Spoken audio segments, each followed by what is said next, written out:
ഇന്ന് നമുക്ക് സ്പേസർ വരുന്ന വെഡ്ഡിങ് കേക്ക് എങ്ങനെയാണ് ഞാൻ സെറ്റ് ചെയ്യുന്നത് എന്നുള്ളൊരു വീഡിയോ കണ്ടു നോക്കാം.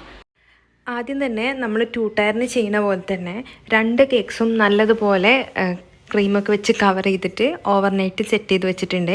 അപ്പോൾ ഞാൻ ആദ്യം ഇങ്ങനത്തെ കേക്ക്സൊക്കെ ഓർഡർ വരുമ്പം ആദ്യം ഞാൻ വീട്ടിൽ നിന്നൊന്ന് സെറ്റ് ചെയ്തിട്ടാണ് നമ്മൾ പാർട്ടി ഹാളിലോട്ട് പോകല്. കാരണം അപ്പോൾ നമുക്കൊരു ഏകദേശം ഒരു ഐഡിയ കിട്ടും. അവിടെ പോയി കഴിഞ്ഞാൽ നമുക്ക് അങ്ങനെ ഒരു കൺഫ്യൂഷനും കാര്യങ്ങളൊന്നും ഉണ്ടാവില്ല.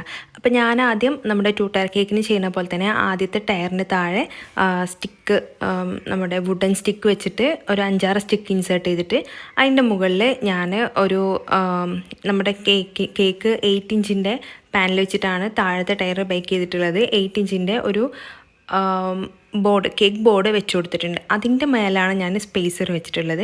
എന്നിട്ട് ആ സ്പേസറിൻ്റെ മേലെ നമുക്ക് അടുത്ത ലെയർ കേക്കും കൂടി വെച്ച് കൊടുക്കാം. അപ്പം മുകളിലത്തെ ടയറിലെ കേക്ക് 4 ഇഞ്ചിൻ്റെ ടിന്നിൽ വെച്ചിട്ടാണ് ചെയ്തിട്ടുള്ളത്. അപ്പോൾ നമ്മൾ ആ മുകളിൽ വെക്കുന്ന കേക്കിൻ്റെ ഡെക്കറേഷന് നമ്മൾ വെക്കുന്നതിന് മുന്നേ തന്നെ ചെയ്തിട്ട് കേക്ക് മുകളിലോട്ട് കയറ്റി വെക്കണം എന്നുള്ളത്. അതിൻ്റെ മുകളിൽ നിന്നിട്ട് ചെയ്യാൻ വേണ്ടി ശ്രമിക്കണ്ട. എൻ്റെ ഒരു എക്സ്പീരിയൻസ് വെച്ചിട്ട് ഞാൻ പറയാനിട്ട്. അപ്പോൾ അത് ഞാൻ താഴേക്ക് എടുത്ത് വെച്ചിട്ട് അതിൻ്റെ ഡെക്കറേഷൻ കഴിഞ്ഞിട്ട് നേരെ കയറ്റി വെക്കാൻ കേട്ടോ. ഡെക്കറേഷനൊക്കെ നല്ല എളുപ്പമാണ്. ഇങ്ങനെ വെഡ്ഡിങ് കേക്ക്സ് ഇപ്പോൾ നമ്മളിങ്ങനെ ആർട്ടിഫിഷ്യൽ ഫ്ലവേഴ്സ് വെച്ച് ചെയ്യുന്ന ഡെക്കറേഷനൊക്കെ നല്ല എളുപ്പമാണ്. നമുക്ക് സെറ്റ് ചെയ്തെടുക്കാൻ മാത്രമേ ഉണ്ടാവുള്ളൂ. നമ്മുടെ ഈ ഒരു ഫ്ലവേഴ്സിൽ ഞാൻ കുറച്ചൊന്ന് ഗോൾഡൻ ഡസ്റ്റ് ഒന്ന് ബ്രഷ് ചെയ്ത് കൊടുക്കുന്നുണ്ട് എല്ലാ ഭാഗത്തേക്കും. പിന്നെ നമ്മുടെ ഈ ഒരു കേക്കിൻ്റെ ഈ ഒരു സ്പേസറിൻ്റെ കാര്യം പറയാനാണെങ്കിൽ അത് അത്യാവശ്യം വെയിറ്റ് ഉണ്ട്. അപ്പം നമ്മൾ താഴെയുള്ള കേക്ക് സെക്യൂർഡ് ആക്കി വെക്കണം. നല്ലൊരു സ്ട്രോങ് ആയിട്ടുള്ള വുഡൻ സ്റ്റിക്ക് തന്നെ ഒരു 8-12 എണ്ണം ഇൻസേർട്ട് ചെയ്തിരിക്കുന്നത്. കാരണം അത്യാവശ്യം വെയിറ്റ് ഹാങ് ചെയ്യണം. ഈ ഒരു കേക്ക് മുകളിലുള്ള കേക്കിൻ്റെ വെയിറ്റ് മാത്രമല്ല ആ ഒരു സ്പേസറിൻ്റെ വെയിറ്റും കൂടി താങ്ങണം. അപ്പോൾ ഞാൻ ആദ്യം ഈ ഒരു ഫസ്റ്റ് ടയറിൻ്റെ മുകളിൽ ആ ഒരു കേക്കിൻ്റെ ബേസ് വെക്കാതെയാണ് മുമ്പൊക്കെ ഞാൻ ചെയ്തിരുന്നത്. പക്ഷെ അതിനേക്കാളും നല്ലത് നമ്മുടെ ആ ഒരു കേക്കിൻ്റെ ഫസ്റ്റ് ടയറിൻ്റെ കേക്കിൻ്റെ മുകളിൽ ഒരു ബേസ് കൂടി വെച്ചിട്ട് വേണം ഒരു സ്പേസർ അതിൻ്റെ മുകളിൽ വെക്കാനായിട്ടാണ്. പ്രത്യേകിച്ച് ഈ ഒരു സ്പേസർ അത്യാവശ്യം നല്ല വെയിറ്റ് ഉണ്ട്. ഇത് അയൺ സ്പേസറാണ്, ഇരുമ്പിൻ്റെ സ്പേസറാണ്. അത്യാവശ്യം ഒരു വെയിറ്റ് ഉണ്ട് കേട്ടോ ആ ഒരു സ്പേസർ. അപ്പോൾ ഇതാണ് നമ്മുടെ കേക്കിൻ്റെ ഫൈനൽ ലുക്ക്, വീട്ടിൽ നിന്ന് സെറ്റ് ചെയ്തിട്ടുള്ള കേക്കിൻ്റെ ഫൈനൽ ലുക്ക്. എന്നിട്ട് ഞാൻ സെപ്പറേറ്റ് ബോക്സിലാക്കിയിട്ട് പാർട്ടി ഹാളിലോട്ട് പോകാനായിട്ടുണ്ടായത്. എന്നിട്ട് അവിടെ നിന്നാണ് ഇത് സെറ്റ് ചെയ്തെടുത്തിട്ടുണ്ടായിരുന്നത്.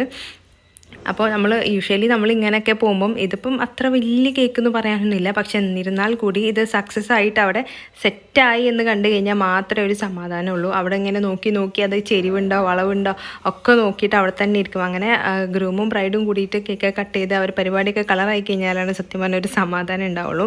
അപ്പം നമ്മളവിടെ പോയി നമ്മുടെ കേക്കൊക്കെ സെറ്റ് ചെയ്ത് കഴിഞ്ഞ് അപ്പം ഇത്രയേ ഉള്ളൂ ഈ കേക്കിൻ്റെ ഡീറ്റെയിലിംഗ് ആയിട്ട് പറയാനായിട്ട്. ഞാൻ ഷോർട്ട്സ് ഇട്ടതിന് ശേഷം ചോദിച്ചിട്ടുള്ളവർക്ക് വേണ്ടിയിട്ടാണ് ഞാൻ ഡീറ്റെയിൽ ആയിട്ട് പറഞ്ഞുള്ളത്. പിന്നെ ഈ കേക്കിൻ്റെ ഡെക്കറേഷനും കാര്യങ്ങളും ഞാൻ പ്രത്യേകിച്ച് എടുത്ത് പറയേണ്ട ആവശ്യമില്ലല്ലോ. ഫ്ലവേഴ്സ് വെച്ചിട്ടുണ്ട്. നമ്മുടെ ടോപ്പറും ഇതേപോലെ ഫ്രണ്ടിലായിട്ടാണ് വെച്ചിട്ടുള്ളത്. അങ്ങനെ മുകളിൽ കുത്തി വെക്കാതെ ഈ ഒരു സെൻറ്റർ പോർഷനിലായിട്ടാണ് നമ്മൾ ടോപ്പർ വെച്ചിട്ടുള്ളത്. പിന്നെ ഫോക്സ് ബോൾസും പിന്നെ നമ്മുടെ ഗോൾഡൻ ഡസ്റ്റ് കൊണ്ടും ഒന്ന് ബ്രഷ് ചെയ്ത് കൊടുത്തിട്ടുണ്ട്. അതാണ് മെയിനായിട്ട് ഈ കേക്കിൻ്റെ ഡെക്കറേഷൻ ഡീറ്റെയിലിംഗ് പറയാനുള്ളത്. അപ്പോൾ ഇത്രയേ ഉള്ളൂ നമ്മുടെ ഇന്നത്തെ വീഡിയോ. ഇഷ്ടമായി കഴിഞ്ഞാൽ എല്ലാവരും ഒന്ന് ലൈക്ക് ചെയ്യുക, ഷെയർ ചെയ്യുക. നമ്മുടെ ചാനൽ സബ്സ്ക്രൈബ് ചെയ്യാതെ കാണുന്നവരുണ്ടെങ്കിൽ ഒന്ന് സബ്സ്ക്രൈബ് ചെയ്തേക്കണേ. അപ്പോൾ ഓക്കെ, ബൈ.